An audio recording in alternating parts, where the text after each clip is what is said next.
Hello friends, welcome back to my channel. நம்மளோட வீட்டில் அரிசி வாங்கிட்டு அந்த அரிசி பையை என்னடா பண்ணுறதுன்னு சொல்லிட்டு அப்படியே வச்சுருப்போம். அதை தூக்கி போடவும் நமக்கு மனசு வராது. ஸோ இந்த மாதிரி ஒரு அரிசி பையை இந்த மாதிரி அழகான கட்டைப்பிடி பையை எப்படி மாற்றுறதுன்னா இன்றைக்கி வீடியோவில் நம்ம பார்க்க போகிறோம். என்னோட யூஸ்க்காக இதை நான் பண்ணணும்னு சொல்லிட்டு நினச்சேன். சரி, இது ஒரு வீடியோவை மேக் பண்ணி போட்டால் எல்லாருக்கும் ரொம்ப யூஸ்ஃபுல்லாக இருக்கும் இல்லையா? அதனால தான் இதை வந்துட்டு ஒரு சிம்பிளாக வீடியோவை மேக் பண்ணியிருக்கேன். இந்த பேக்கோட 2 பக்கத்துலேயும் சைடில் இந்த மாதிரி மடித்து விட்டுக்கோங்க.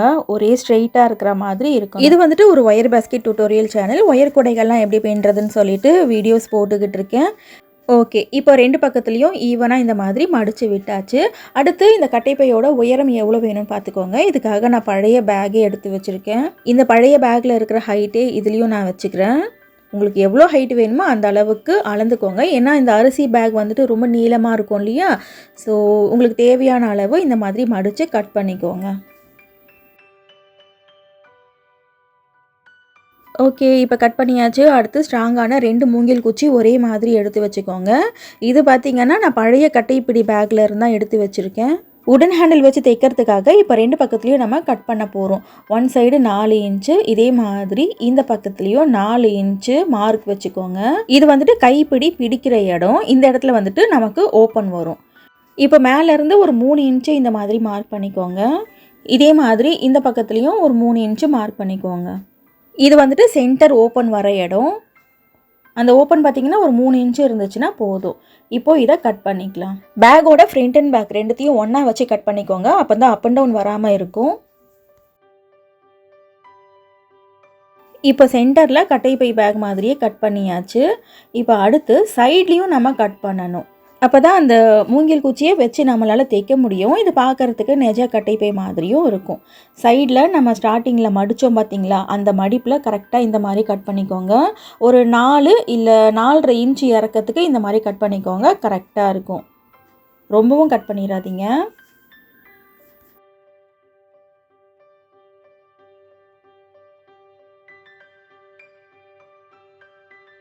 ரெண்டு பக்கத்துலேயும் கட் பண்ணிவிட்டு இப்போது இந்த பீஸை தனியாக கட் பண்ணி எடுத்துருங்க.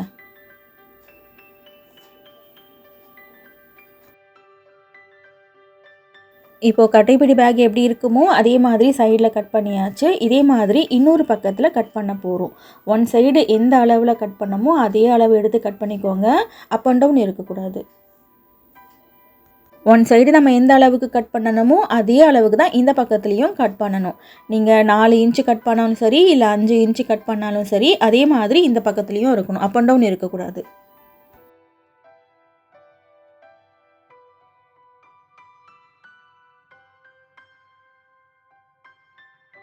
ஓகே, இப்போது சென்டரில் கட் பண்ணிக்கோங்க.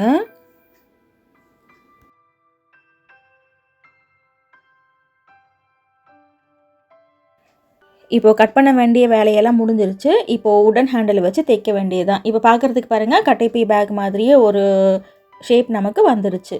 இப்போது கட்டைப்பிடியை வச்சு தைச்சிடலாம். இங்கே சென்டரில் ஓப்பன் வச்சோம் இல்லையா, அது வந்துட்டு கை பிடிக்கிற அளவுக்கு மட்டும் இருந்தால் போதும். சின்னதாக வச்சுருக்கேன். உங்களுக்கு வேணும்னா இன்னும் கொஞ்சம் பெருசாக கூட அந்த ஓப்பனை வச்சுக்கலாம். இப்போ இங்கே சென்டர் ஓப்பன் இருக்குது இல்லையா, இங்கே 1 சென்டிமீட்டர் அளவுக்கு இந்த மாதிரி சின்னதாக கட் பண்ணிக்கோங்க. சின்னதாக கட் பண்ணி இந்த இடத்துல மடித்து நம்ம தையல் போட போகிறோம். அப்போ தான் கட்டைப்பிடி பேக் மாதிரியே நமக்கு இருக்கும். ஸோ இதே மாதிரி 2 பக்கத்துலேயும் கட் பண்ணிக்கோங்க. இப்போது சென்டரில் ஃபர்ஸ்ட்டு தையல் போட்டுடலாம். தையல் போட்டுட்டு அதுக்கப்புறமா கட்டைப்பிடி அட்டாச் பண்ணிக்கலாம். இப்போ நம்ம கட் பண்ணோம் இல்லையா, அந்த கட் பண்ணதை உள்ளுக்குள்ளே மடித்து தைக்கணும். நான் தைக்கும்போது பாருங்கள், அந்த மடிப்பு பேக்கோட வெளிப்பக்கத்தில் இருக்கிற மாதிரி இருக்குது. இந்த பேக்கு ஃபுல்லாக தைச்சதுக்கப்புறம் நம்ம இந்த பேக்கை திருப்பிடுவோம். அதாவது எழுத்தெல்லாம் உள் பக்கம் போகிற மாதிரி திருப்பிடுவோம். ஸோ நீங்கள் தையல் போடும்போது எழுத்து பக்கம் இருக்கிற மாதிரி மடித்து தையல் போடணும். ஓகேவா?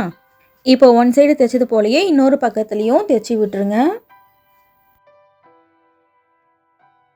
இப்போது 2 பக்கத்துலேயும் சென்டரில் மடித்து தைச்சாச்சு. அடுத்து உடன் ஹேண்டில் வச்சு தைக்க போகிறோம். இப்போது இந்த கட்டைப்பிடியை பேக்கில் வச்சு தைக்கும் போது பாருங்கள், எழுத்து இருக்கும் இல்லையா, அந்த பக்கத்தில் மடிப்பு வர மாதிரி வச்சு தைக்கிறேன்.